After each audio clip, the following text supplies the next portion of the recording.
Bonjour, alors nous allons voir dans ce tutoriel comment faire une sauvegarde de ces documents avec Windows 7, comment programmer une sauvegarde automatique, par exemple sur un disque dur externe. Alors, pour ça, vous allez aller dans Démarrer, puis dans Panneau de configuration. Ensuite, vous allez aller dans Système et Sécurité. Ensuite, vous avez ici sauvegarder et restaurer. Alors, ça a légèrement changé, je crois, dans Windows 8. Bon, à l'occasion, je referai un tutoriel dans Windows 8. Ça doit s'appeler historique des fichiers ou quelque chose comme ça. Alors, sauvegarder et restaurer. Donc là, à noter que vous avez ici sur le côté la possibilité de créer une image système. Alors c'est quoi une image système? C'est comme une copie entière de tout ce qu'il y a sur votre disque dur, c'est-à-dire le système Windows, les logiciels et vos documents. Donc évidemment ça va être très volumineux.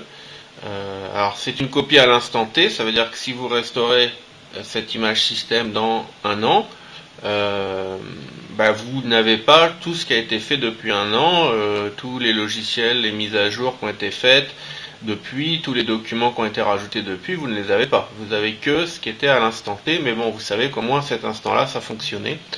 En cas de problème, ça peut être aussi pratique de créer une image système. Donc évidemment, ça va être très volumineux. Si on a le Windows plus les logiciels plus les documents, vous pouvez facilement atteindre 15 à 100 gigas de données selon vos documents.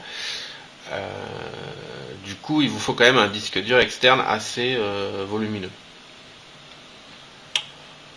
Sinon, alors bon, ça on va pas le faire, hein, bon, il suffirait que vous suiviez la procédure et vous lui disiez sur quel disque faire la sauvegarde, c'est pas très compliqué. Sinon, vous pouvez aussi sauvegarder juste vos documents les plus courants. C'est ce qui fait d'ailleurs par défaut, c'est-à-dire vos bibliothèques, documents, images, musique, vidéo, votre bureau, desktop, vos favoris. Voilà, c'est là où généralement vous enregistrez vos documents, quoi, sur le bureau ou dans les bibliothèques. Donc pour ça, vous avez l'option de alors, la première fois, là, moi, il me propose de sauvegarder parce que j'ai déjà paramétré la sauvegarde. Mais la première fois, je crois que il vous écrit justement, je ne sais plus exactement ce qu'il y a de marqué, mais il vous dit justement qu'il va falloir que vous paramétriez, que vous planifiez une sauvegarde. Dans ce cas-là, il vous demandera par exemple, alors on va aller dans modifier les paramètres justement pour voir un petit peu qu'est-ce qu'il peut vous demander. Voilà, donc la première chose qu'il peut vous demander, c'est où vous voulez enregistrer. Alors, si vous avez un disque dur avec plusieurs partitions, vous pourriez choisir d'enregistrer sur une autre partition s'il y a la place. Par exemple, sauvegarder donc vos bibliothèques qui sont sur la partition C du disque dur, sur la partition D du disque dur. Bon, le risque c'est que si déjà vous n'avez pas plusieurs disques durs dans l'unité centrale, mais si c'est un seul disque dur qui est partitionné en plusieurs parties, on va dire, si le disque dur il tombe en panne, bon, les deux partitions peuvent être touchées, donc du coup votre sauvegarde vous ne pourrez pas forcément la récupérer. L'autre risque c'est aussi les virus. Bon, les virus s'attaquent en priorité à la partition principale, mais selon la dangerosité du virus, il peut se mettre à infecter les autres partitions. Donc du coup, il va infecter vos sauvegardes aussi sur l'autre partition. Donc là, l'idéal, c'est quand même de brancher un disque dur externe au moment ou un peu avant que la sauvegarde automatique se déclenche, et puis après de le retirer. Comme ça, vous êtes sûr que votre disque dur externe n'est pas infecté. Donc là, par exemple, j'ai un disque dur externe iOmega HDD, donc je le sélectionne. Ensuite, je fais suivant. Alors, par défaut, vous pouvez laisser cocher laisser Windows choisir. donc recommandé. Dans ce cas-là, il va sauvegarder vos dossiers documents, images, musique, vidéo qui sont dans vos bibliothèques, votre bureau, les dossiers Windows de base. Vous pouvez avoir quelques applications data. Voilà, donc tout ce qui concerne vraiment vos documents, ce qui est généralement le plus courant. Après, vous pourriez choisir ce que vous voulez sauvegarder. Dans ce cas-là, vous pouvez cliquer ici sur me laisser choisir. Alors d'ailleurs, on va faire ce cas-là, puisque l'autre cas de figure après, ben, c'est fini. Donc me laisser choisir, on va faire suivant. Et là, donc je pourrais choisir, alors c'est ce que j'avais déjà fait d'ailleurs, moi je crois que j'avais mis que, par exemple, j'avais coché que documents, parce qu'à la base il coche tout, musique, image, vidéo, etc. Donc je pourrais lui dire par exemple, ben non, tu me sauvegardes que documents et que images. Voilà, vous pouvez vraiment cocher que ce que vous voulez qu'il sauvegarde. Emplacement supplémentaire. Vous voyez, je peux rajouter le bureau, dossier téléchargement, etc. Alors tout ça va être coché par défaut. Là, moi, c'est parce que j'ai déjà modifié les paramètres, mais au début, tout est coché. Donc vous pourriez simplement décocher emplacement supplémentaire, ne cocher que ce qui vous intéresse, par exemple que bureau, favori. Vous voyez, à vous de cocher que ce que vous voulez qu'il sauvegarde. Ensuite, quand vous avez coché, donc là je vais mettre par exemple que image,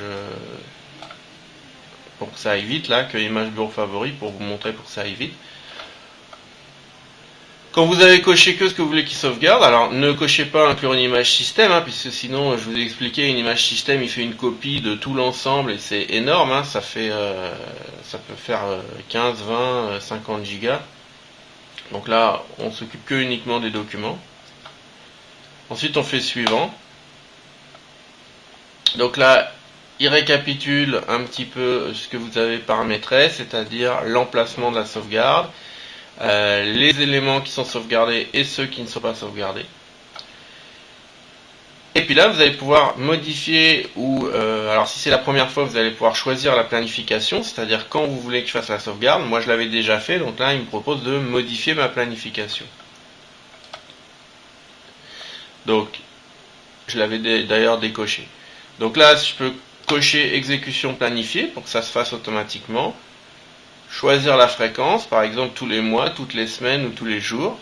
Donc je peux lui dire par exemple de sauvegarder mes documents tous les jours à une certaine heure. Par exemple tous les jours à 13 heures.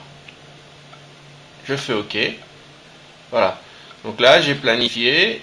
Ça veut dire que tous les jours à 13 heures, il va me sauvegarder mon dossier image, mon bureau, mes favoris, sur mon disque dur externe Omega. Donc évidemment, il faut qu'il soit branché à ce moment-là, sinon il ne pourra pas faire la sauvegarde et puis il laissera le jour suivant.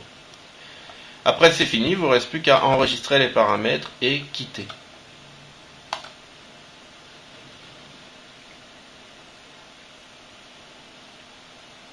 Voilà. Donc à n'importe quel moment, si vous voulez faire des modifications, vous pouvez revenir toujours dans panneau de configuration, système et sécurité, sauvegarder et restaurer. Allez dans modifier les paramètres et vous remodifiez vos paramètres, soit la destination, soit les documents à sauvegarder, soit la planification. Normalement, il ne refait pas une copie identique à chaque fois, il rajoute uniquement ce qui a été modifié, mais ça va quand même grossir en volume. Si votre disque dur commence à être plein, vous pouvez supprimer des anciennes sauvegardes. Dans ce cas-là, vous irez simplement dans gérer l'espace, et là vous pourrez choisir de supprimer sur votre disque dur externe les sauvegardes les plus anciennes. Donc à quoi ça sert toutes ces sauvegardes? Mais si un jour il y a un problème, vous avez dû réinstaller votre Windows et donc du coup vous avez supprimé tous vos logiciels, tous vos documents, vous avez tout perdu. Vous pouvez restaurer. Donc, dans ce cas-là, une fois que votre Windows est réinstallé, vous retournez dans panneau de configuration, système sécurité, sauvegarder et restaurer. Vous branchez votre disque dur externe sur lequel sont les sauvegardes. Et dans ce cas-là, donc dans la rubrique ici restaurer, vous allez cocher l'option restaurer mes fichiers. Vous allez aller chercher votre sauvegarde sur votre disque dur externe et vous allez pouvoir remettre vos documents tels qu'ils étaient à l'instant T.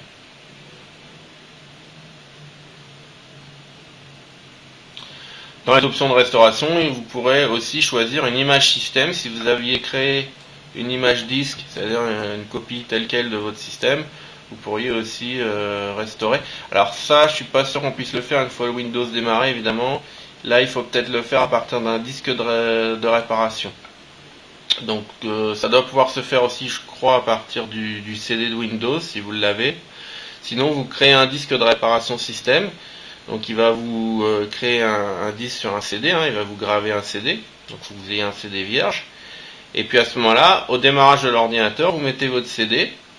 S'il ne démarre pas sur le CD, bon ça pourrait faire l'objet d'un autre tutoriel, il faut que vous alliez dans les paramètres du BIOS pour lui dire de démarrer sur le CD. Et une fois qu'il démarre sur votre CD de réparation, après il vous proposera l'option de restaurer une image système. Et là vous restaurez votre ordinateur tel qu'il était à l'instant T. Bon, ça à la rigueur, on verra ça dans un autre tutoriel. Là aujourd'hui, on a vu déjà comment sauvegarder ces documents, ce qui est déjà pas mal. Voilà, donc je vous dis à bientôt pour un prochain tutoriel.